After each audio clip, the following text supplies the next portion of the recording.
Pada video sebelumnya, saya sudah membahas nilai nutrisi pada bahan pakan nasi aking, onggok kering, sorghum, tepung rumbia atau sagu, tepung kulit kopi, tepung bungkil sawit, tepung bekicot, tepung maggot BSF, tepung bungkil kedelai, tepung bungkil kacang tanah. Bagi Anda yang baru menemukan video ini dan ingin mengetahui atau mempelajari nilai nutrisi pada setiap bahan pakan alternatif yang lainnya, Anda bisa menonton pada video sebelumnya. Link videonya ada di deskripsi. Pada saat membuat pakan, Anda harus memperhatikan jenis bahan pakan, jumlah bahan pakan, dan kualitas bahan pakan. Nilai nutrisi bahan pakan selanjutnya yaitu 1. Tepung keong mas. Tepung keong mas adalah tepung yang berbahan dasar dari keong mas yang sudah dikeringkan dan dihaluskan. Tepung keong mas memiliki kandungan protein yang cukup tinggi sehingga sering juga digunakan sebagai bahan pakan ikan, pakan bebek, dan pakan ayam. Karena keong mas merupakan sumber protein yang baik, penggunaan tepung keong mas sebagai bahan pakan ternak memiliki keuntungan karena kandungan proteinnya yang sangat tinggi, mudah untuk dicerna, serta memiliki aroma yang begitu menggoda bagi hewan ternak. Selain itu, tepung keong mas juga mengandung kalsium dan fosfor yang baik untuk kesehatan hewan ternak, terutama untuk pertumbuhan dan produksi telur. Bahan pakan tepung keong mas ini termasuk dalam kelompok bahan pakan sumber nutrisi protein. Perkiraan nilai nutrisi pada tepung keong mas yaitu protein kasar 51,8%, energi metabolisme 2095 kalori, serat kasar 6,09%, lemak kasar 13,61%, kalsium 4,83%, fosfor 7,83%, metionin 1,05%, dan lisin 4,3%. 2. Tepung bungkil kelapa. Bungkil kelapa adalah hasil samping dari pembuatan dan ekstraksi minyak kelapa yang didapat dari daging kelapa yang telah dikeringkan terlebih dahulu. Awas, bungkil kelapa tidak sama dengan ampas kelapa. Nilai nutrisinya juga tidak sama. Bahan pakan tepung bungkil kelapa ini termasuk dalam kelompok bahan pakan sumber nutrisi energi. Perkiraan nilai nutrisi pada tepung bungkil kelapa yaitu protein kasar 20%, energi metabolisme 3100 kalori, serat kasar 19%, lemak kasar 9%, kalsium 1,5%, fosfor 0,65%, metionin 0,45%, dan lisin 1,3%. Batas pemakaian tepung bungkil kelapa ini maksimal 30% dari total bahan pakan yang akan digunakan. 3. Tepung ikan rucah. Ikan rucah adalah ikan-ikan dari hasil tangkapan yang tidak termasuk tujuan utama penangkapan. Biasanya berukuran kecil dan mempunyai tulang yang tidak terlalu keras. Tepung ikan rucah ini dibuat dengan cara dikeringkan dan digiling. Bahan pakan tepung ikan rucah ini termasuk dalam kelompok bahan pakan sumber nutrisi protein. Perkiraan nilai nutrisi pada tepung ikan rucah yaitu protein kasar 18,5%, energi metabolisme 2714 kalori, serat kasar 0,75%, lemak kasar 3,5%, kalsium 0,5%, fosfor 0,4%, metionin 0,4%, dan lisin 1%. 4.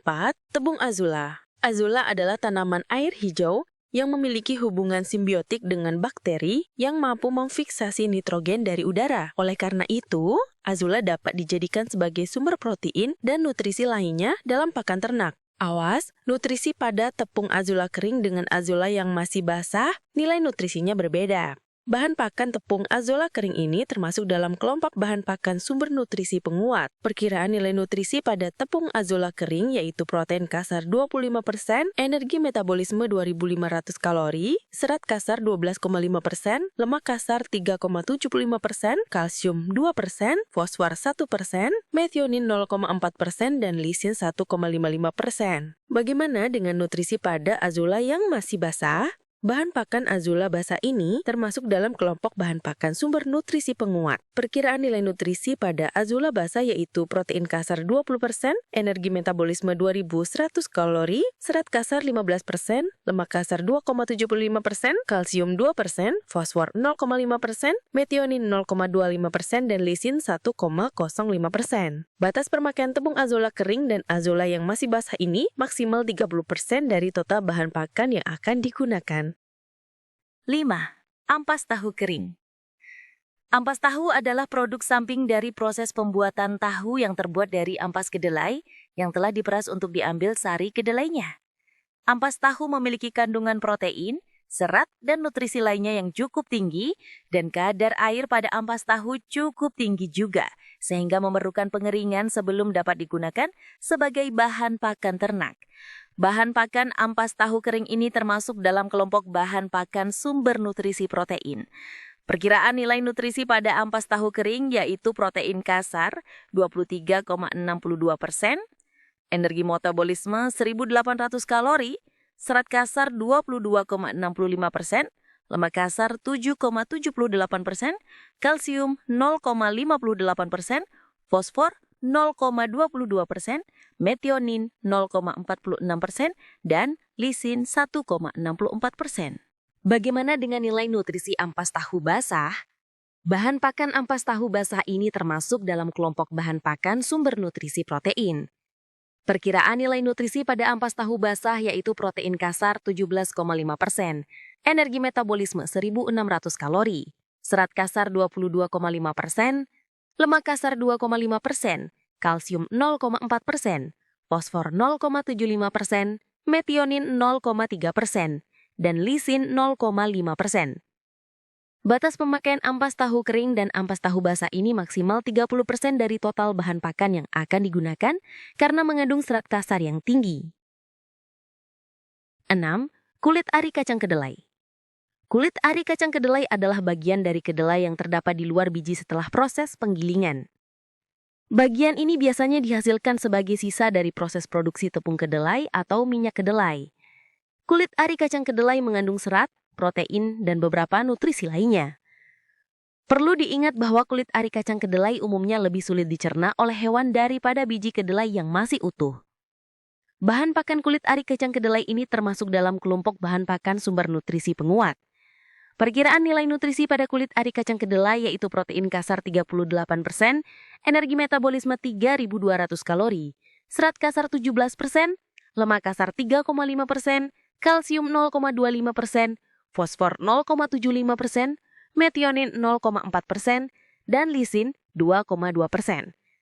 Batas pemakaian kulit ari kacang kedelai ini maksimal 30% dari total bahan pakan yang akan digunakan. 7. Tepung bulu ayam. Tepung bulu ayam adalah produk samping dari industri pemotongan hewan yang dihasilkan dari proses penggilingan bulu-bulu ayam yang sudah kering. Bulu ayam mengandung protein keratin yang sulit dicerna oleh hewan. Namun, bulu ayam setelah diolah menjadi tepung, kandungan proteinnya dapat digunakan sebagai sumber protein pakan ternak. Tepung bulu ayam umumnya digunakan sebagai sumber protein pakan ternak, terutama pada pakan untuk unggas dan ikan. Namun, karena kandungan proteinnya yang sangat tinggi, pemberian tepung bulu ayam perlu diatur dengan cermat untuk menghindari overfeeding atau memberikan pakan yang tidak sesuai dengan kebutuhan nutrisi atau kelebihan nutrisi pada hewan ternak yang dapat berdampak negatif pada kesehatan dan produktivitasnya. Bahan pakan tepung bulu ayam ini termasuk dalam kelompok bahan pakan sumber nutrisi penguat. Perkiraan nilai nutrisi pada tepung bulu ayam yaitu protein kasar 82,5%, energi metabolisme 2.400 kalori, serat kasar 9,5%, lemak kasar 1,5%, kalsium 8%, fosfor 3,5%, metionin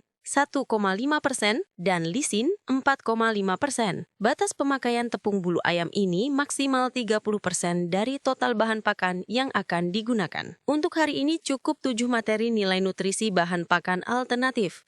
Pada video berikutnya, saya akan membahas nilai nutrisi bahan pakan yang lain. Masih ada sekitar 10 bahan pakan lagi yang akan dibahas, dan tentunya bahan pakan tersebut sangat mudah didapat di sekitar kita.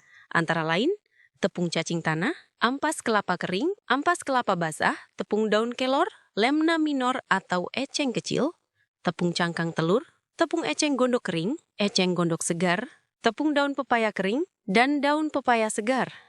Dan sampai jumpa lagi di video pembahasan nutrisi bahan pakan alternatif berikutnya.